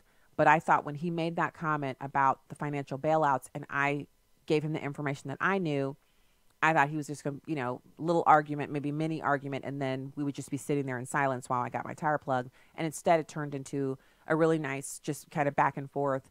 And I don't think I converted him to conservatism, but I gave him some information that he said he'd never heard before, and a place where he could go look it up for himself. And I just think we need to give ourselves more chances to do that. But I acknowledge, because I know if you're listening right now, if you're in your car, you're probably like, Stacy, look at how crazy people get when you bring anything up. The only caveat to that is nowadays, because this was years ago, obviously, you kind of can't bring up President Trump. Like you have to have the discussion centered around whatever the issue is, not President Trump, because as soon as his name comes up, people literally, you can see them, they start vibrating like they're tuning up for like an explosion. It's crazy. And I think in those moments, we can just say a silent prayer and ask the Lord to be in the midst to keep the conversation calm. But sometimes, we're bumping into these people for a reason. And just like Kelly did when she just shared that quick truth, just quick, boom, boom. And if people get mad at her, so be it. I'm, to kind of link arms with Kelly, call her Kelly from a second ago. I realized recently that a couple of people that I think maybe didn't know what I do for a living, they're now aware, and their demeanor has changed. I have no proof, but I just noticed a marked difference in the way they're behaving. And I know what happens is I'll be in some setting that has nothing to do with what I do, because this is not the whole of me, this 2-hour radio show, and StacyOnTheRight.com. That's not every part of me. That is just, that's my work, and I enjoy doing it, and I'm happy to do it, and I'm blessed that God has given me this to do. Happy to do it, but it's not the whole of me. So when I'm somewhere with people that I don't know, I don't just come in and start handing out Stacy on the Right show, cards and mugs. If it comes up, sure, I'll share it. If it doesn't come up, if it's not germane to the conversation, I don't need to talk about it.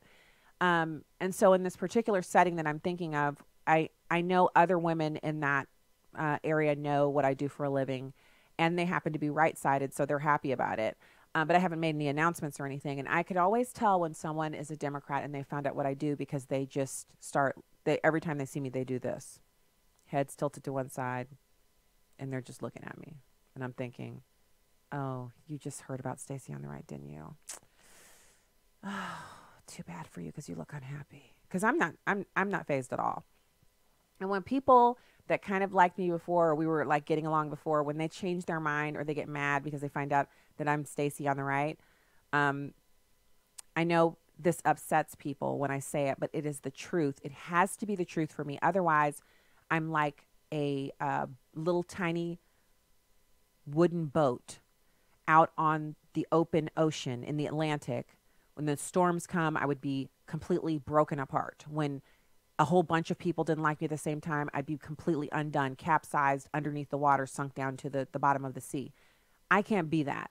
Either I'm doing this because I believe it and it is the truth and I'm trying to share and spread the truth, or I'm subject to the whims of every person I encounter who doesn't like what I've said, and I need to change myself in order to make them happy, and that's no way to live. And I know there's somebody out there where you're experiencing this for the first time. Maybe someone's found out that you voted for Trump, or that you're on the right, or that you're a Christian, and you're just, you're thinking, wow, I can't believe this person's reaction. People are going to people. Do what you feel God has given you to do. If God has given you something to do, he's also given you the ability, the courage to do it, and all you have to do is lean on the Holy Spirit. You are ordained for that work. He has given it to you to do. No one can take it from you, and you will accomplish what God has set out for you to do if you do not falter and you don't go by what the people say, which is the waves tossing you around. Keep your eyes on him. He will sustain you for that work, and he'll make it not just that you can accomplish it, but that you can do it with enjoyment and you can feel fulfilled in what God has given you to do, whatever that is, whatever it is. But I can't stress it enough. Otherwise, you just be, over here, over there, over there, over here. All right, there's the music. When we get back, we're going to have Tom Cotton defending President Trump's national emergency in this fantastic Senate speech he gave. And we need to hear it because we're going into the weekend. A lot of people are lying about what the president has done, that it's unlawful, unconstitutional. That's not true. So we'll hear that when we get back, and we'll take more calls. 866-963-2037. Stay right there.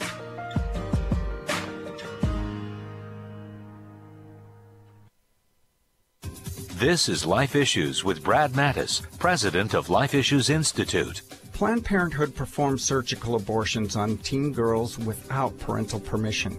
New research shows another so-called service they provide may be debilitating to the health of young girls. A meta-analysis of research from Brazil, Canada, China, and the U.S. shows healthy teen girls who use hormonal contraception containing estrogen and progestin experience significant spinal bone loss over 2 years. Girls achieve peak bone mass density in their spines between 16 and 19 years old. Those who have lower bone density are widely believed to have an increased risk of fractures later in life. Sadly, Planned Parenthood believes parents should be left out of the decisions affecting the long-term health of teens. Like us on Facebook at Life Issues and stay informed, more informed than you've ever been. I love AFR. You say it's on the radio too? Here at American Family Radio, we know that many people find their audio entertainment in other places than the radio. So our programming is available with the AFR app on Apple and Android devices, through Amazon Alexa, and now available on Roku. I just love the podcasts. That too. American Family Radio, streaming or podcast, now available wherever you are. And we're on the radio. If your primary identity is in Jesus Christ, then you don't care whether your family likes it, you don't care whether black folks like it, or white folks like it, or Democrats like it, or Republicans like it, or independents like it. It's Jesus. You don't care who likes it, you're going to line yourself up with the Word of God and what Jesus Christ requires of you. Urban Family Talk with Bishop E.W. Jackson and The Awakening, weekday mornings at 9 Central. It's about Jesus. Jesus. The Dean's List with Janice Dean. A college professor's kindness makes today's Dean's List. Wayne Hayer walked into Professor Nathan Alexander's algebra class at Morehouse College in Atlanta, Georgia. He wasn't alone. Wayne couldn't find childcare for his 5-month-old daughter, Asada, and since he didn't want to miss class with midterms getting near, he decided to take her to class. But he mustered up the courage to walk into the room and explain the situation to his professor. Within seconds, Nathan had a fix. One student wrote on Twitter, "My professor, Nathan Alexander, said, 'I'll hold your daughter so you can take good notes.'" Thanks to the tweet and other posts from students, Professor Alexander is being praised on social media. One person wrote, "You give me faith in humanity and in men. You're my hero." While all eyes are on Professor Alexander and his good deed, he says the focus should be on Wayne's hard work and dedication to his studies. Professor Alexander, you are a wonderful teacher and a terrific human being. Janice Dean, Fox News. Welcome back to Stacy on the Right on American Family Radio and Urban Family Talk. Since last October, the Border Patrol agents have apprehended more than 260,000 illegal aliens at the border, a surge of 90%, almost double from the previous year. For the most part, these aren't young men coming for work, as is so often the case in the past, but rather Central Americans gaming our generous asylum laws. Instead of running away from the Border Patrol, these illegal aliens run to it so they can be captured and released into the country with notice to appear in court, which they hardly ever do. And thanks to stupid laws and activist judges, illegal aliens are even using little kids as legal force fields, because being detained with a minor increases their odds of being held in America, not turned around and sent home. As a result, we see all the horrors of the human smuggling trade at the border today. And the horrors are the thing that most of us are not getting credit for wanting to stop. People are ascribing a lot of really nasty motives to Americans who want to see illegal immigration curbed. And one thing we haven't been discussing is the deportation that has to occur for people who are in the country illegally. And the reason it has to occur is not because we hate people or we want to have a huge, like the cattle cars reference, it just keeps coming back, If they're not calling President Trump Hitler, they're saying his supporters want cattle cars. We don't want that. But if you don't deport the people who came in illegally, how do you disincentivize that activity? If you give amnesty, it tells other people all you have to do is get in and stay there for long enough and you'll get out too. By the way, there's no Facebook live stream today. We just have the live stream to YouTube today. So Facebook's having so many problems. I'm ascribing that to them, not to anything we're doing, because we're just doing what we do. So I don't want that to get lost in this discussion. I don't want people to get away with, like on Twitter, I confronted someone. She was tweeting out about how it's illegal and unlawful and unconstitutional for the president to have the national emergency declaration. Well, we know that's not so. Otherwise, was it unlawful for President Obama to do it? Was it unlawful for President Bush to do it? Was it unlawful for President Clinton to do it? If they had the same congressional authority to do it, then so does President Trump. Also, there's this big discussion going on about the fact that the president has already said he's going to veto this so-called stunning rebuke. You guys see all the headlines: stunning rebuke, embarrassing slap to the president. How is it embarrassing? Every president who's ever been elected has had to veto legislation they didn't like that came from Congress. In fact, I don't know if it's George Washington, one of the very earliest presidents of our country, did it 600 and some odd times. Every president has done it multiple times, and every president has been overridden at least once. Obama was, Bush was, Clinton was. Some of them were overridden far fewer times, and some of them far more. But they were overridden. Now there's not enough votes to override the president on this. He's going to veto it, and it's going to be the end of it. And the lawsuits will make their way up through the appellate courts. Injunctions will be issued, and then the Supreme Court will ultimately rule on this. The end. But there's nothing unconstitutional about what he did. So I'm going over to Twitter because I want you to, I want to just share this. And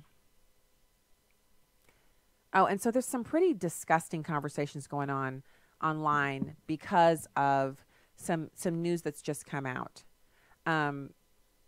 So, Guardians of the Galaxy Part 3, which let's segue over into the movie segment. And we've talked a lot about immigration, so Oh, wait, do we have one more piece of Tom Cotton audio? I think we do. Okay, let's finish out this discussion on immigration with this last bit of Tom Cotton.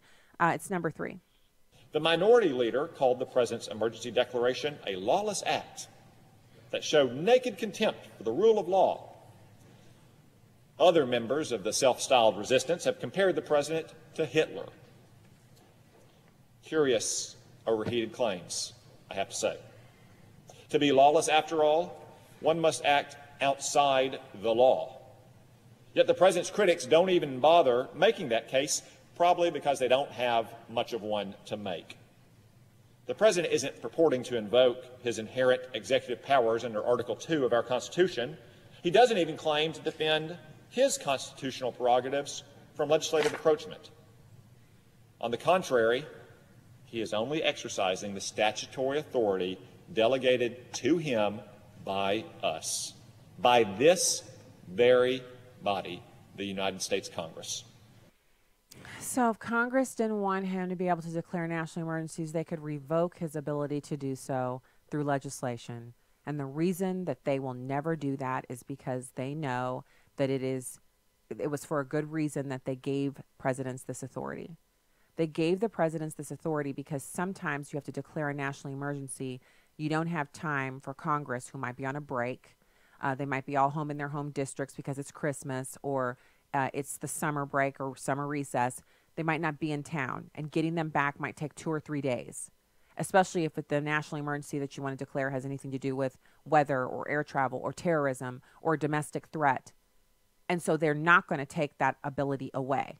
They just don't like that President Trump is using it in a way that they don't like. And what they want him to do is to say, you know what? You don't have a veto-proof you don't have a veto-proof override majority right now. You can't override my veto through votes. You don't have the numbers. But I understand where you're coming from. And it turns out it really isn't an emergency. I was just blustering. You're right. I'm just misusing my authority. So forget it. I'm going to eliminate the national emergency at the border. It turns out that is what they want him to do. Because Democrats don't understand no, and they don't understand, hey, y'all lost that last election. They're still resurrecting the old audio of President Trump at Washington University when he was asked that. It was like a trick question. If you lose, will you allow the winner of the presidential contest to be the president of the United States, or will you continue to fight? Had they ever asked any Democrat that? No. They had never asked anybody else that. It's just they had to ask Donald Trump. And then, you know him, troll of America extraordinaire. He was like, yeah, I don't know what I would do. I have to think about it. Because he was not going to fall prey to their little punk question.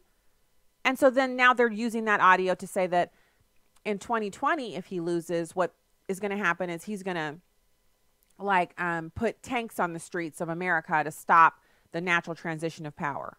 What have they been doing with their insurance policy with Lisa Page and Peter Strzok? What have they been doing for the past 2 years? They've been trying to impeach President Trump, lay the groundwork for impeaching him, try to remove him through executive fiat, try to remove him through, the Mueller investigation, the Mueller report, indictments, what have you. They've even gone after his family to undo the election because they lost. Also, something that's not widely reported, I believe it's New Jersey is the most recent state to vote that they're going to award their electoral college votes based on who wins the popular vote instead of doing the electoral college. So they're going to disenfranchise every voter in their state so Democrats can win. I can't imagine that withstanding a constitutional challenge.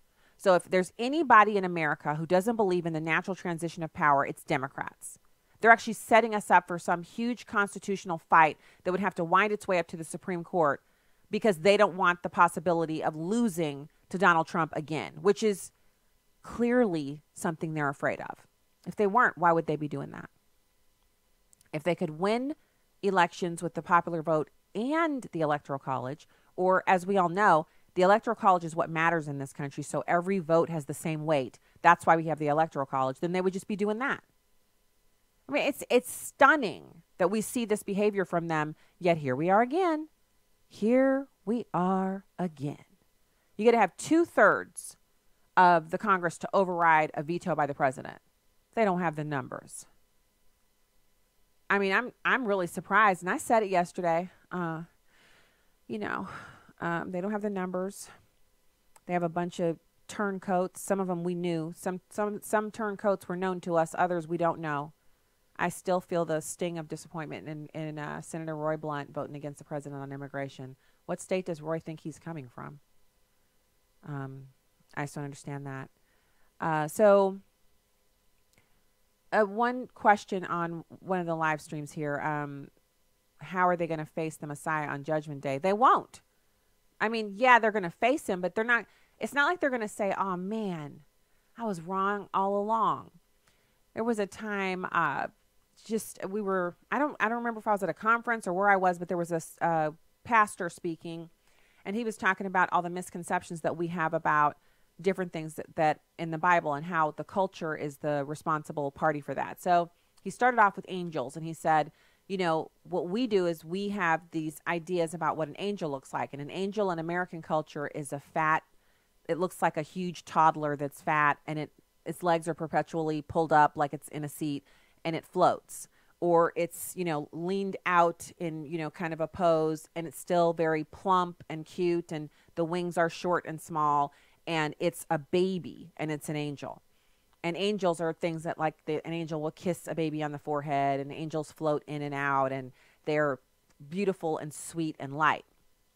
And he said, I don't know where they got that from, because in the Bible, every time an angel appears to a human, the angel, the appearance of the angel is so stunning and bright and outsized and frightening that the human being who's being visited always falls to their face and says, Lord, Lord. Read it for yourself. It's easily searchable in use your Bing or your DuckDuckGo.